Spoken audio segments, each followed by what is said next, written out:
We are live. I am TJ Walker with Cross Colors Archives here with Taniqua, and we are going to go over some things in terms of how we actually continue to curate and preserve the history of fashion, specifically Black fashion. So, You're gonna do Taniqua. that again because it just went live now. Oh, it It did was it? processed. Go again. Oh, thank Just do you. it. Okay. Yeah, it Uh, was saying connecting. Oh, okay. Good. That was a good practice for me. Hello, everyone. This is TJ Walker with Cross Colors Archives. I'm here with Taniqua, and we are going to go over some things with you today in reference to preserving the history of Black fashion. Taniqua's here, and let her get started then as well. Well, thank you, CJ, for having me. I am very, very excited. I know it may not seem like it, but in the inside, like I'm doing backflips. It's such an honor to be here. I mean, as a fashion historian that focused specifically on like Black culture preserving our fashion in the diaspora, it's an honor to be here with you and how iconic your brand Cross Colors is. I think it's one of the first Black owned brands that I can remember seeing mainstream. I was very, very young, so not old enough to quite engage with the culture. Looking back at television shows and seeing it, I think it's Black culture and Cross Colors are synonymous. So thank you for having me. And I think that takes us into, part of like why preserving Black fashion and archiving it is so important. I mean, because there are generations that come after that aren't aware of, some of the creators aren't aware of like your work or other people around your time who've done tremendous work in making Black culture mainstream. And so when we have these projects or we have these outlets that kind of preserve that and save that for people, it gives us a lookbook to kind of go back into and make sure that we're carrying on that legacy and sharing that with generations to come so that we're not forgotten. Wow. Wonderful, wonderful, Janika. I am so happy. And I just want to tell you thank you because you get it and you understand that we need this and we have to have this, for our culture, but just for the world to know, the impact and what we have contributed to not just fashion, but specifically fashion for us, but other industries as well. And thank you so much for being that archivist. Thank you so much for preserving and looking at legacy, even at your young age too as well. You found it out a lot sooner than I did too as well. I mean, I'm just a few years older than Just you. a tad, yeah. Just tad. And I figured it out later in life, specifically when we did our exhibition at the California African American Museum here in Los Angeles. And that's where I really discovered the importance of archiving. Because due to the fact that we started the brand again, Cross Colors, we started it after being around from 90 to like 96. Then we went away and then about we started it again about, I would say, um, 10 years ago. We started it again. And with that, we did an exhibition at the museum.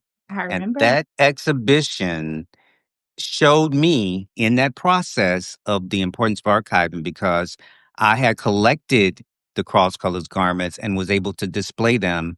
But then all that content from just as you mentioned, Martin and the Fresh Prince of Bel Air, these shows that really helped to add to the foundation of the exhibition that we did. No, that's absolutely right. And I have a podcast on my platform, Black Fashion History, where I talk to a lot of designers and other creatives in fashion. And I tell them every single time it's so important to keep your work, like not just the clothing pieces, but write down the context. Like, what was your mindset when you were making it? Where were you? What was the intention of it? All of your milestones, all of your creative process, because that is what gives context to your work, and is what helps people kind of solidify you in history, right? So if you didn't have that stuff, there couldn't be an exhibition. There wouldn't be a way to contextualize your work and all of the great things you did. So that's amazing. And again, another reason why archiving is so important, and it's how we can ensure that our own legacy is being preserved and we're not depending.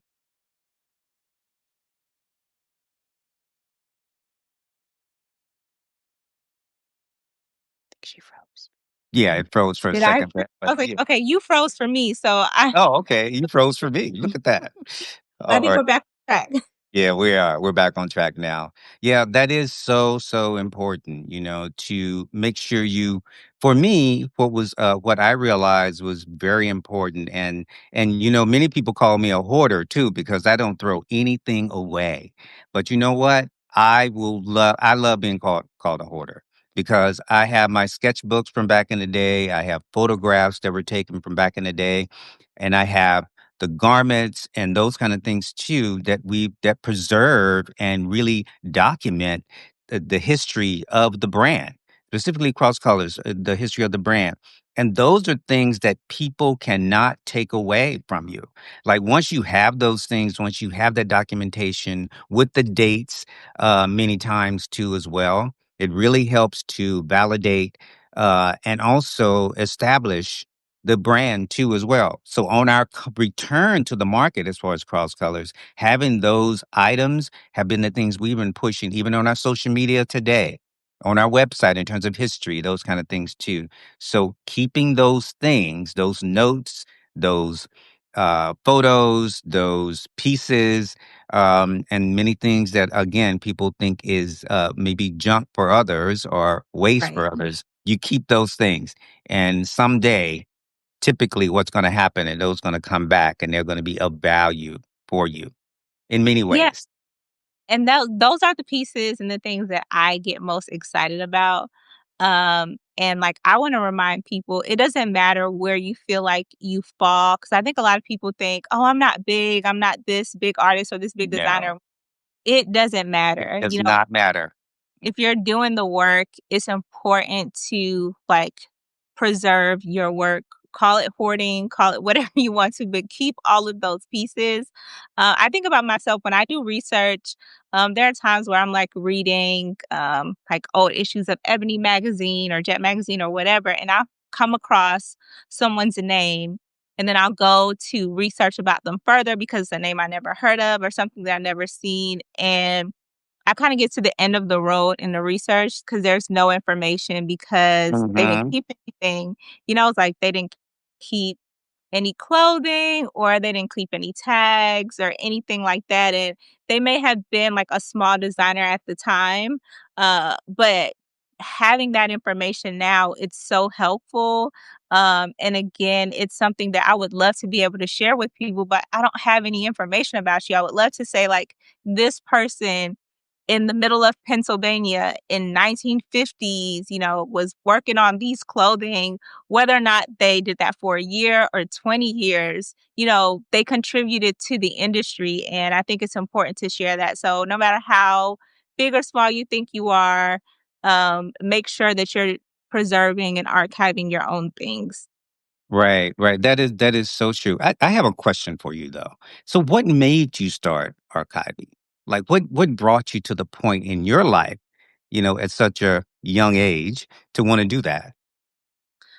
It was just interest. I mean, I've always been interested in fashion and kind of loved learning about it. And of course, we have access to like the big names. There's always a book available on like a Chanel or Christian Dior or Louis Vuitton or whomever, so I've had that type of information, but I always wonder, I was like, well, where are the black people in fashion? Like who are the people that were designing around the same time as, like Coco Chanel, like who are her counterparts that look like me? And then that kind of what set me off on a journey because I'm like, I never see people that look like me. I don't see books about us. I don't know where to learn this information, but I know we existed.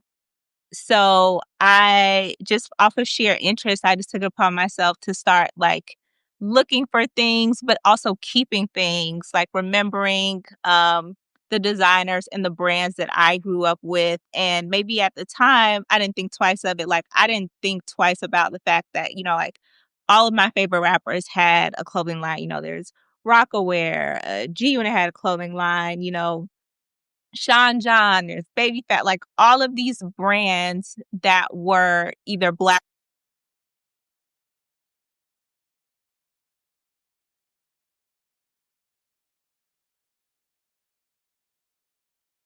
or groomed off of Black culture that I was wearing at the time. I didn't think twice about it, right? And now we're in 2025 and they're not here. So I just kind of took that knowledge and decided to like can just keep things that I own or make sure that I am writing down the history of the brands that I'm aware of. And then I went into research over about things that I wasn't aware of and learn who all existed. And I think I just have grown that interest years over years. And I created a space where I can share that with others so that when someone is looking to read a book or when someone is looking for Black people, they were not lost like me. They see us, and again, we're being acknowledged for our contribution. For me specifically to fashion, but you know, in all industries. Wow, that is wonderful. That is wonderful. That's why I really like this book. I mean, you see it right here. Um, the Oh, Black in Fashion book. It's a book that was actually written and co-authored by one of our members, Tanya, as well as Yes. WWE. And it's the history of Black fashion. It's very simple and very direct in terms of how it's laid out. Beautiful images of designers. And also, I think that's a great resource for you to even refer to, or even for other people as well to refer to. And we're planning to actually do a gala and a fundraiser in the upcoming year centered around this book as well as an Oh, nice. exhibition as Well, well. please keep me in Oh, I mind. will Okay. definitely keep you in mind for that. Yeah, I'd love for you to come and see it. Yeah, it's going to be out in Los Angeles, um, where we're located. But, with doing these things, with, seeing the importance of archiving and seeing the importance of creating these things and us telling our own story too as well. I think it's very important for us to really keep that front of mind, even when we're doing anything. And we're talking specifically about fashion, but it's not just fashion, it's history in general. Is archiving, preserving, and make sure you keep these things around so that others will know, the footprints that you made, so that they can follow in those or even be guided by those, in their journey as well. So I really want to say again, thank you for doing the work that you do. And we want to just continue to do the work as well on our side also to preserve. Thank you for doing the work that you do. I mean, you are absolutely like a forerunner and paved the road for a lot of people. And I think sharing that, actively archiving your work is exciting for me because then I can share it easily. Like it doesn't have that accessibility factor. And I think that's been the main thing when it comes to Black history across the board is that it doesn't feel accessible to us and it's our history. We have to dig really deeply or like look at all these different places, try to uncover things because for a long time, the society did not consider us important enough to keep our records or to talk about the things that we were doing, to talk about our communities and all of that. We had to do that ourselves and sometimes we didn't always do that. So having our history be accessible has been a challenge in the past. So hearing that you all are actively archiving your things and making sure that the history of cross colors is accessible is just great leaps and bounds for the industry and for people like me who are interested in learning more and sharing. Wow, wonderful. Yes. We started the Cross Colors Archives. How long has it been? And Dory, my producer's right here too as well. So Dory, how long has it it's been? almost 2 months. Almost 2 months. Yeah, almost 2 months. But Oh, right. the archive, much of it is behind me, as you can see a Love little it. snapshot of it. Those pieces are nearly 40 years old that are back here. And those are the pieces that we highlight and will be highlighting in the Cross Colors archives, and there's a lot of them. And I've been very intentional about collecting the pieces again. When Carl Jones and I started the collection back about 9 years ago, I had about a few pieces, like 5 pieces, and he had a few pieces. And so I Oh, just made an you love it. I made an exerted effort to buy it all back. So Oh, I went wow. online and scoured the internet and found pieces, went to thrift stores and flea markets and those kind of things too, and collectors and bought from them and to get the archive now to over 500 pieces now that I have of the original pieces Wow. back in That it. Yeah. So, that's that's so interesting. I just always assumed that uh-huh. You assume you that I already had it, right? yeah, that you Yeah, just but that's yeah, but that goes to say that you can start archiving. Like if you didn't do it of things that you had, you can start now. You can start today. Because I started, I would say about 10 years ago now. And now I have again over 500 pieces of original cross colors items that were done in the 90s, which is invaluable. And now our pieces are and getting back to understanding archiving and the importance of that, when we had the show at California African American Museum here in Los Angeles, it really showed me not that we could just display items here, but other museums reached out to us. And mhm. now we've been all around the world with pieces everywhere from the Netherlands to Paris to London, and now we've been approved and all across the U.S. too in the touring exhibitions. But now we've been approved for the National Museum in D.C. in their Yes, permanent collection, and we have pieces there now. I love And that was it was a long process. That's a 4-year process for us to do that yeah, I can as only well. Yeah. But that again, thousands of people will be walking through that museum and seeing those pieces, you know, and also keeping and realizing that the foundation and legacy is really true and legacy is there. And these items are real. So people can see them, they can know that we were around in the 90s and we're still around. We're still around for you to shop our product as well, online at crosscolors.com. So it's it's something that was done and now people have a new love for the product. So that's why it's really good to keep your things too, because everything is cyclical. It'll come back, oh, yeah. some shape or form. So that's another reason to actually archive and keep your pieces and those kind of things too, as well. Yeah, and I think you made a great point, like, it's never too late, It's and to never hear too late. that even you had to go out and scout and buy some of your pieces, Hmm. um, it's encouraging for other people, and then I will also say for people who aren't specifically designers or into fashion and think like, "Oh, this doesn't matter to them." Like, you have a history in general, whatever you're doing, whether, you're creative or not, there's a contribution that you're making, so your story is important. Also archive those. I know we have gotten away from pictures because of this lovely phone that connects us to people all around the world, but we don't take physical pictures anymore. And like some of that is good. Like take pictures with people and keep it and save it and tag it. Like, hey, this is to 2025 when we did this thing and we went to this place. Like all of that stuff is important. This is the day that I started my job here.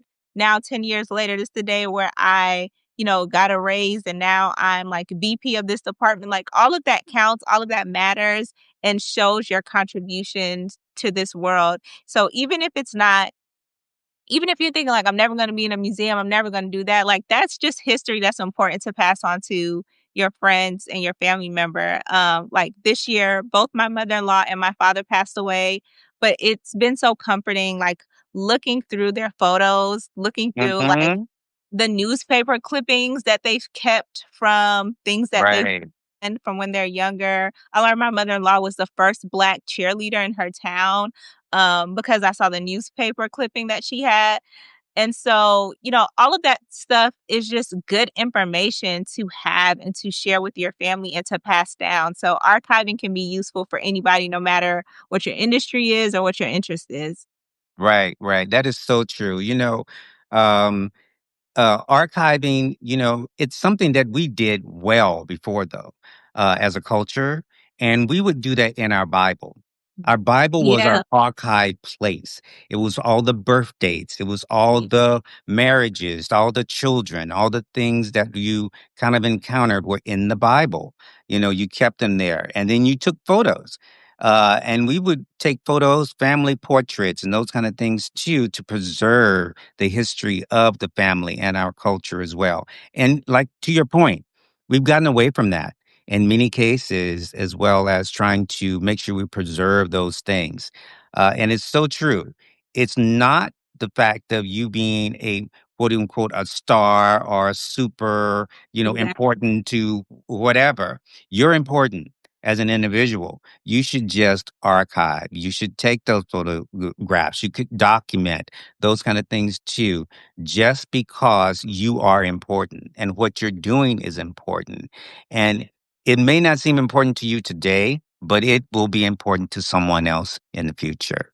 Exactly, Talk about exactly. the Couldn't video. have said it better myself. Yeah, yeah. And with us, with cross colors, what we did is when people came through the factory, like when Cicely Tyson, the mayor of Los Angeles, and others would come through the factory, we would call our photographer and say, "Come take these pictures." Those are some of the images we use today in our social media because that's Yeah. real. And it's film as well and not digital like we have today, so it's really long lasting in terms of the quality of those images and the fact that we did that. But that again was documenting and those kind of things too. For today, the video is important for you. Yeah, And video now, and for us, it was like the shows that were on, like Martin, and anyway, back in the day, the videos were important because of the music videos, yeah, and music we did a videos, you lot of guys product. were a lot of music videos. Yes.